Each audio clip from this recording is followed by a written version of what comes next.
Halo, assalamualaikum. Inilah penjelasan tentang lampiran 11B SPT tahunan badan di korteks. Banyak pertanyaan yang masuk ke kami dan request, Bang, tolong dijelaskan mengenai lampiran 11B SPT tahunan di korteks. Dan inilah penjelasan untuk Anda. Sebelum lanjut, tentunya kami ajak kembali Anda untuk like video ini, subscribe channel YouTube ini, channel YouTube Tips Pajak Media, agar manfaat-manfaat yang kami bagikan ini dapat sampai kepada rekan-rekan Anda yang lain yang membutuhkan informasi seperti ini tentang lampiran 11B SPT tahunan badan di korteks. Lampiran 11B ini pada dasarnya pemirsa adalah tools untuk menghitung biaya pinjaman yang boleh dibiayakan di SPT tahunan. Sekali lagi, pada dasarnya lampiran 11B ini adalah lampiran untuk menghitung biaya pinjaman, ya, menghitung biaya bunga pinjaman yang boleh untuk mengurangi penghasilan neto sehingga akan ketemu berapa penghasilan neto fiskalnya. Ilustrasinya seperti ini, ketika Anda membebankan biaya pinjaman misal 100 juta rupiah, ya, misal biaya pinjaman Anda 100 juta rupiah, itu tidak seluruhnya bisa untuk dibiayakan. Misal nih, laba usaha Anda di luar bunga pinjaman adalah di 100 juta rupiah. Anda membebankan biaya bunga pinjaman 90 juta rupiah, ya. Tadi laba usaha sebelum bunga pinjaman adalah 100 juta, lalu Anda kurangkan di 90 juta rupiah. Maka ketika semua biaya pinjaman 90 juta rupiah itu bisa dikurangkan, maka penghasilan yang kena pajak Anda adalah 100 juta kurangi 90 juta. Maka 10 juta saja yang dikalikan tarif PPh, ya. Namun ada ketentuan, tidak semua biaya pinjaman bisa dibiayakan. Misal dari case tadi, 90 juta itu tidak boleh seluruhnya dibiayakan 90 juta apabila ternyata melebihi rasio yang ditetapkan yang dihitung dengan menggunakan DER, Debt to Equity Ratio. Seperti itu, ya, prinsipnya adalah 11B ini untuk menghitung biaya pinjaman yang boleh dibiayakan. Bang, saya tidak punya biaya pinjaman. Saya nggak ada biaya bunga utang. Apabila Anda tidak memiliki biaya pinjaman atau biaya utang, maka ini tidak relevan untuk Anda. Lampiran 11B ini, maka Anda tidak perlu ambil pusing di lampiran 11B ini ketika Anda tidak memiliki biaya pinjaman. Langsung Anda isi saja dengan angka 0 semua. Sekali lagi, ketika Anda tidak ada biaya pinjaman, tidak ada biaya bunga, maka ini tidak relevan untuk Anda. Silahkan Anda isi 0 semua di lampiran 11B ini. Seperti itu. Dan inilah penjelasan detail mengenai lampiran 11B. Lampiran 11B adalah formulir dalam SPT tahunan badan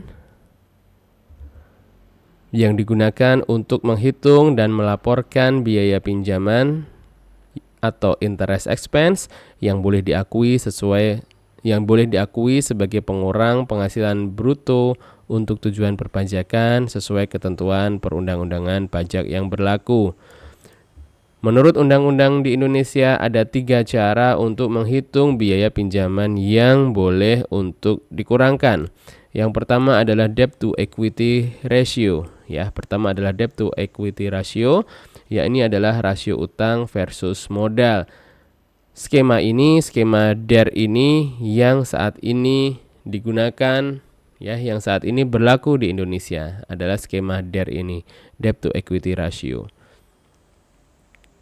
Ketentuan perundang-undangan debt to equity ratio ini adalah 4:1.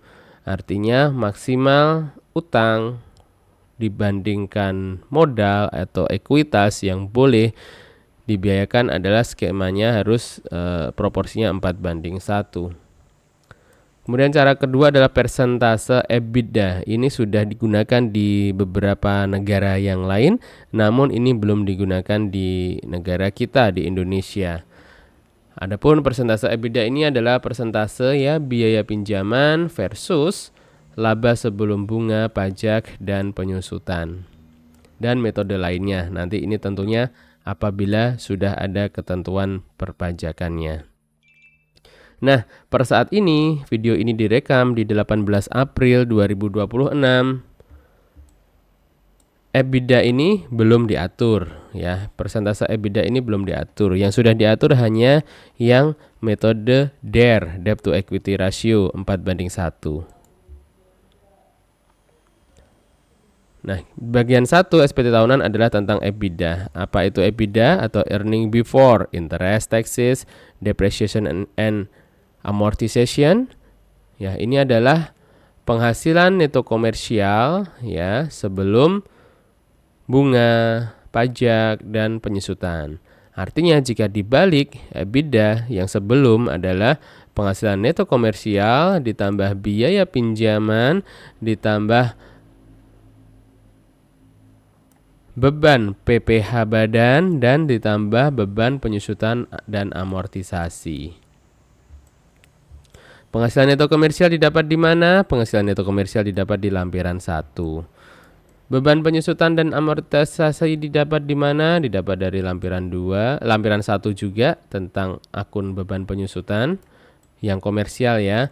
Kemudian beban PPh didapat di formulir induk bagian D angka 12 tentang PPh terutang, dan beban biaya pinjaman adalah nilai biaya yang ditanggung WP sehubungan dengan pinjaman.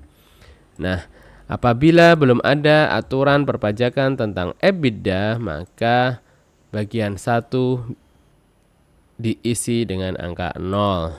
Ya, bagian 1 ini di lampiran 11B ini tentang EBITDA diisi dengan 0 apabila belum ada peraturan perpajakan yang mengatur tentang EBITDA ini. Kemudian bagian 2 adalah perbandingan utang dan modal. Dalam menghitung perbandingan utang dan modal ini kita harus tahu lebih dahulu mengenai rata-rata saldo utang. Nanti ada data yang dibutuhkan adalah nomor identitas, nama lengkap pemberi pinjaman, kemudian hubungan, afiliasi atau independen, dan saldo utang tiap akhir bulan. Sehingga ketemu rata-rata adalah total saldo dibagi jumlah bulan. Kemudian rata-rata saldo modal adalah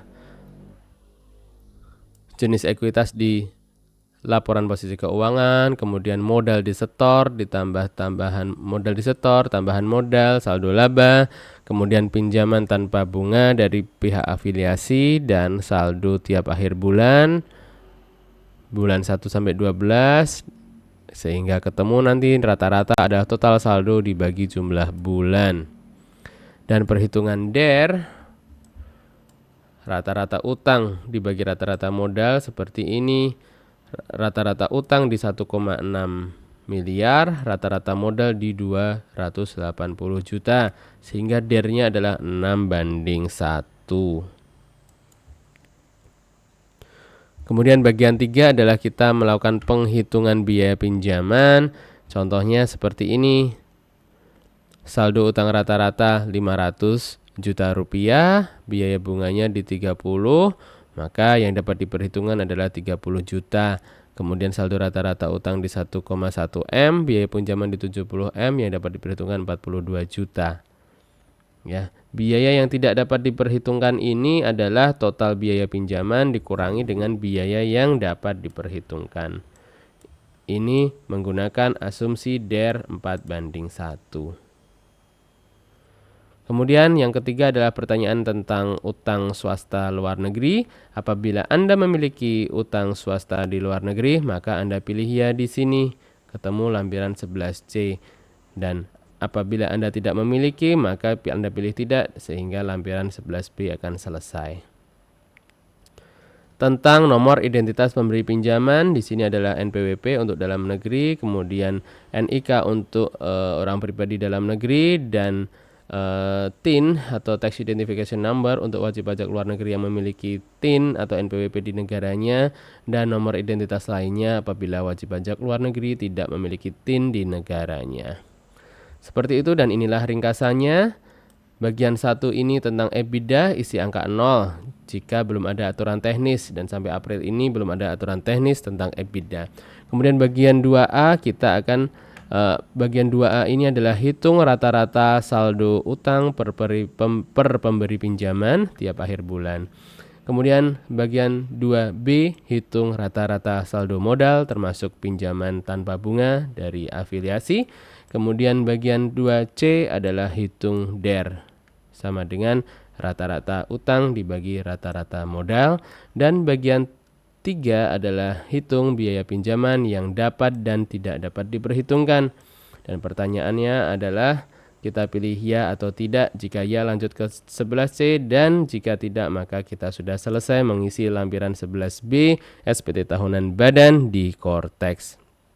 Adapun tampilan di Cortex adalah seperti ini ya. Bagian EBITDA ini di sini kami contohkannya adalah masih ada isinya ya, masih ada isinya. Namun ini tidak akan berpengaruh apapun terhadap perhitungan PPh badan Anda.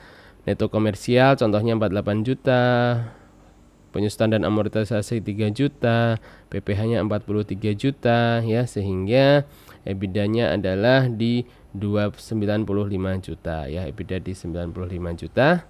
Dan EBITDA 25% ini contohnya jika yang boleh dibiayakan 25% adalah di 23 juta.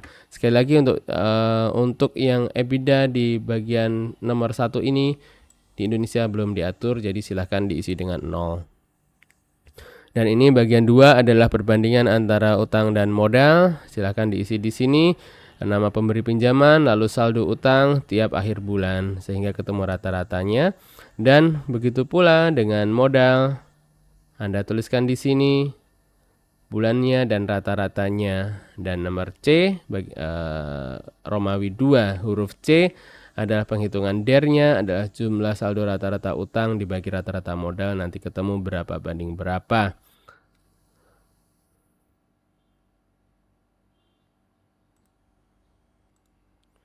Dan untuk bagian 3 penghitungan biaya pinjaman adalah seperti ini. Pemberi pinjaman silakan dituliskan saldo rata-rata berapa, biaya pinjaman berapa, kemudian yang dapat diperhitungkan berapa dan yang tidak dapat diperhitungkan berapa, simpan. Seperti itu pemirsa, sehingga kesimpulannya dapat kami highlight kembali, lampiran 11B ini adalah hanya relevan, hanya penting ketika Anda mempunyai biaya bunga atau biaya pinjaman. Apabila Anda tidak memiliki biaya pinjaman, maka ini tidak berdampak apapun ke perhitungan PPh badan Anda.